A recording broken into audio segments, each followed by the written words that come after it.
السلام علیکم to all. رسول اللہ صلی اللہ علیہ وآلہ وسلم نے فرمایا کہ جس نے سورہ بقرہ کی 2 آخری آیتیں رات میں پڑھ لیں وہ اسے ہر آفت سے بچانے کے لیے کافی ہو جائیں گی۔ رسول اللہ صلی اللہ علیہ وآلہ وسلم سے پوچھا گیا کہ کون سا صدقہ افضل ہے؟ فرمایا رمضان میں صدقہ کرنا۔ رسول اللہ صلی اللہ علیہ وآلہ وسلم نے فرمایا کہ اللہ فرماتے ہیں انسان کا ہر عمل اس کی ذات کے لیے ہے سوائے روزے کے کہ وہ خاص میرے لیے ہیں، میں ہی اس کا بدلہ دوں گا۔ نبی کریم صلی اللہ علیہ وآلہ وسلم نے ارشاد فرمایا تمہارے پاس ماہ رمضان آیا ہے جو خیر و برکت والا مہینہ ہے۔ فرمان مصطفیٰ ہے روزے دار کے منہ کی بو اللہ کے نزدیک مشک کی خوشبو سے بہتر ہے۔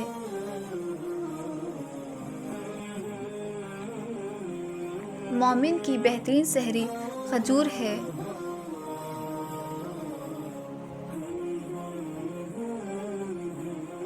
فرمان رسول ہے تو روزے کو لازم پکڑ کیونکہ اس کے برابر کوئی عمل نہیں۔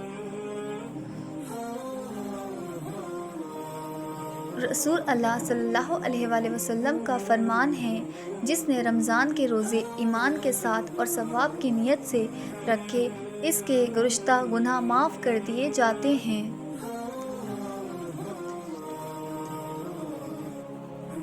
ابو ہریرہ رضی اللہ تعالیٰ عنہ سے روایت ہے کہ رسول اللہ صلی اللہ علیہ وآلہ وسلم نے فرمایا 3 آدمیوں کی دعا رد نہیں ہوتی، ایک تو عادل ایمان کی، دوسرے روزے دار کی افطار تک، تیسرے مظلوم کی۔ رسول اللہ صلی اللہ علیہ وآلہ وسلم نے ارشاد فرمایا اللہ تعالیٰ ہر افطار کے وقت کچھ لوگوں کو جہنم سے آزاد کرتا ہے اور یہ رمضان کی ہر رات کو ہوتا ہے۔ رسول اللہ صلی اللہ علیہ وآلہ وسلم نے ارشاد فرمایا روزے دار کی دعا افطار کے وقت رد نہیں کی جاتی۔ رسول اللہ صلی اللہ علیہ وآلہ وسلم نے ارشاد فرمایا جس نے رمضان کے روزے ایمان اور خالص نیت کے ساتھ رکھے اس کے پچھلے گناہ بخش دیے جائیں گے۔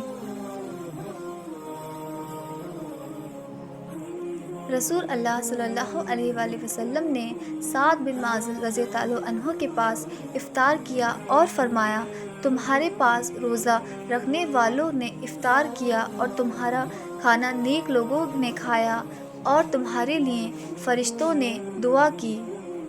رسول اللہ صلی اللہ علیہ وآلہ وسلم نے ارشاد فرمایا اے لوگو استغفار کرو، میں دن میں 100 مرتبہ استغفار کرتا ہوں۔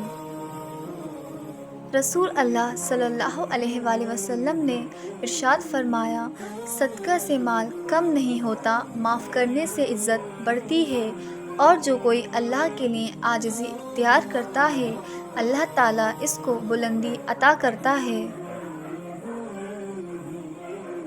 رسول اللہ صلی اللہ علیہ وآلہ وسلم نے ارشاد فرمایا ہر چیز تقدیر سے ہے یہاں تک کہ عاجز ہونا اور ہوشیار ہونا بھی تقدیر میں ہے۔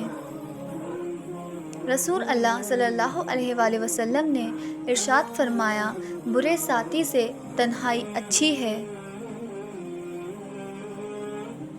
نبی کریم صلی اللہ علیہ وآلہ وسلم نے ارشاد فرمایا مشورہ کرنے کے بعد کوئی شخص تباہ نہیں ہو سکتا۔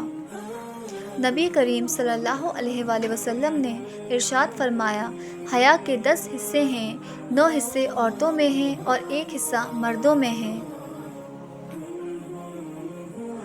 آپ صلی اللہ علیہ وآلہ وسلم نے فرمایا تم سب اپنے حق میں صرف خیر کی دعا کرو کیونکہ جو کچھ تم کہتے ہو فرشتے اس پر آمین کہتے ہیں۔